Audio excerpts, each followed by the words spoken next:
Who is Monkey D. Dragon? What kind of leader, what kind of nakama, what kind of friend is this that allows their founding member to be captured and doesn't go on a rampage? We saw this from Luffy on Whole Cake Island. We saw this from Whitebeard on Marineford. Yes, it cost them, but still, do you take the emotional route in this instance and go after your friend, your family member, your crewmate, or do you take the logical route? And it looks like Dragon has taken the logical route, which is continue to build their forces and continue to support uprisings and do it that way rather than delve into personal beefs and personal conflicts. It's One Piece, chapter 1098, Unsolicited Thoughts. Here they are. All right, the chapter begins and Kuma is still fighting for the Revolutionary Army, but it seems he has become tired. And he has this constant inner monologue at this moment that says, I'm sorry. He's constantly saying, I'm sorry.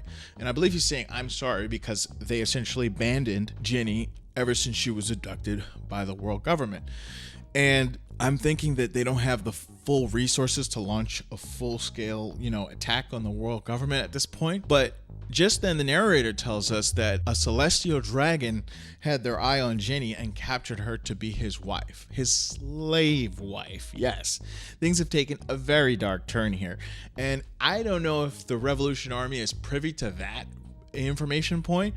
Maybe they just knew that Jenny was captured. Maybe they didn't know that she was captured to be a world noble's wife. I don't know if that would have changed things at all. I don't think so. But either way, this is what happened. So the revolutionary crew receives this call via Denden Mushi from Jenny, and it's her last moments, unfortunately. She just wants to say goodbye to Kuma and the rest of the crew. The world noble has discarded her, and she is sick, right? So she was with the world nobles. She's been discarded now, and she's sick. She tells Kuma not to come, but she just wanted to say, basically, I love you before she dies. Obviously, he doesn't listen, and he takes the next flight via the Paw Paw no Mi to where she is because he knows her, and she's back on the Sorbet Kingdom. So he rushes into the church. Jenny, where is she? Asking the community members, like, where's Jenny and all this crap? And they find her, but she's contracted a disease, which it has an aversion to light.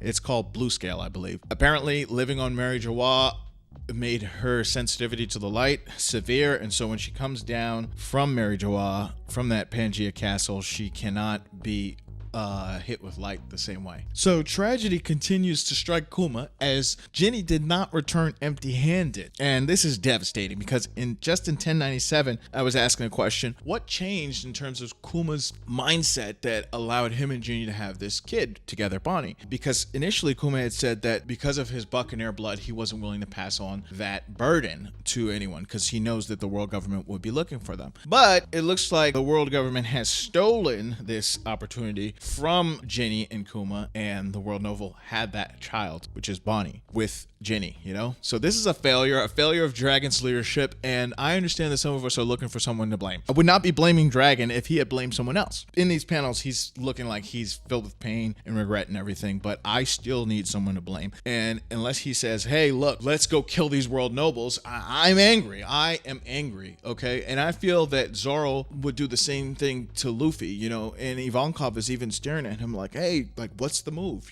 But nothing out of Dragon. So years go by, and Kuma continues to work as a part-time revolutionary while raising his new stepdaughter. However, Bonnie has also contracted blue scale, this disease that has the aversion to light. When they come in contact with light, it turns their skin into like a blue hardened rock scale. And the kids of the town are essentially calling her a vampire because they live in this church with the windows all boarded up. With the help of the Revolutionary Army, Kuma is able to get the best doctors in the world, and finally, one of the doctors tell Kuma that child is not going to live past 10 years old. This is a heart-wrenching moment because after all that we've already dealt with Bonnie, now he's being told that even Bonnie's child is not going to live past this 10-year mark. And Bonnie overhears this, but she overhears it as she's going to be cured by the age of 10. And so Kuma has no choice but to lie to her and tell her, yes, this is what's going to happen. You're going to be cured by the age of 10. Shh. Yeah, it's terrible. Kuma has to lie to this little girl and tell her, hey, you're going to be cured by the age of 10. And he does, a selfless act on his part,